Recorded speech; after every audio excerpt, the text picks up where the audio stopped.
Hi friends, భూమి మీద డైనోసార్ల కంటే ముందే ఎన్నో వింత జీవులు తిరగాడేవి. తాజాగా బ్రెజిల్ అడవుల్లో శాస్త్రవేత్తలు ఒక వింత అస్థిపంజరాన్ని కనిపెట్టారు. దానికి దవడ ఎముక వంకరగా ఉండడమే కాకుండా పళ్ళు లోపల పక్కన కూడా ఉంటాయి. 27.5 సిఆర్ ఏళ్ల క్రితం నివసించిన ఆ సైక్లోప్స్ వంటి వింత జీవి రహస్యమేంటో ఇప్పుడు చూద్దాం. ఈ పరిశోధనను షికాగోలోని ఫీల్డ్ మ్యూజియం శాస్త్రవేత్తల బృందం నిర్వహించింది. లీడ్ ఆథర్ జేసన్ పార్డో నేతృత్వంలోని బృందం బ్రెజిల్లోని అమెజాన్ అడవుల్లో ఎండిపోయిన ఒక నది ఒడ్డున దొరికిన 9 దవడ ఎముకలపై అధ్యయనం చేశారు. వీరి పరిశోధన వివరాలు తాజాగా ప్రతిష్టాత్మక Proceedings of the Royal Society B జర్నల్లో ప్రచురితమయ్యాయి. ఈ వింత జీవికి శాస్త్రవేత్తలు తన్యాకా ఆమ్నికోలా అని పేరు పెట్టారు. స్థానిక భాషలో తన్యాకా అంటే దవడ అని అర్థం. ఈ దవడ ఎముకలు 6 అంగుళాల పొడవు ఉన్నాయి. విచిత్రం ఏంటంటే ఇవి వంకరగా తిరిగి ఉండడంతో శాస్త్రవేత్తలు మొదట ఇది ఏదైనా లోపం వల్ల జరిగిందని అనుకున్నారు.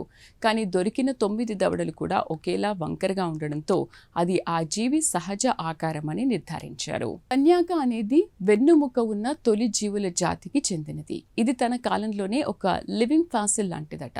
అంటే దీనికంటే ముందు వచ్చిన ఆధునిక జీవులు అభివృద్ధి చెందుతున్నా ఇది మాత్రం తన పాత పద్ధతులతోనే కోట్లాది ఏళ్లు బతికేసింది.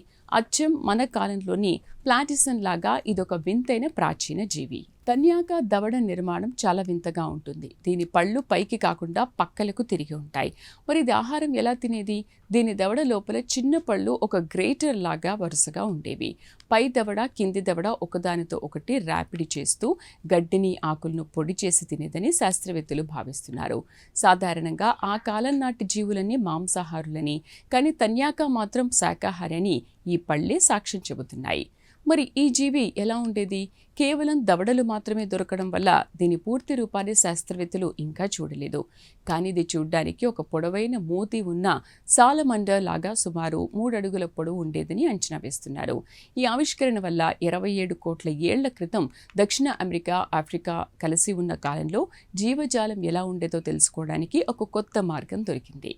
చూసారుగా, ప్రకృతి తన గర్భంలో ఎన్ని వింత జీవుల రహస్యాలను దాచుకుందో. వంకర దవడతో గడ్డి మేసే ఈ తన్యాకా పరిణామ క్రమంలో మనిషికి తెలియని ఒక కొత్త అధ్యాయాన్ని ఆవిష్కరించింది. ఈ పాలియోంటాలజీ మిస్టరీ మీకు నచ్చిందని ఆశిస్తున్నాం. దీనిపై మీ అభిప్రాయాలను కామెంట్ ద్వారా తెలపండి. వీడియో నచ్చితే లైక్ చేసి ఛానల్ను సబ్స్క్రైబ్ చేయండి.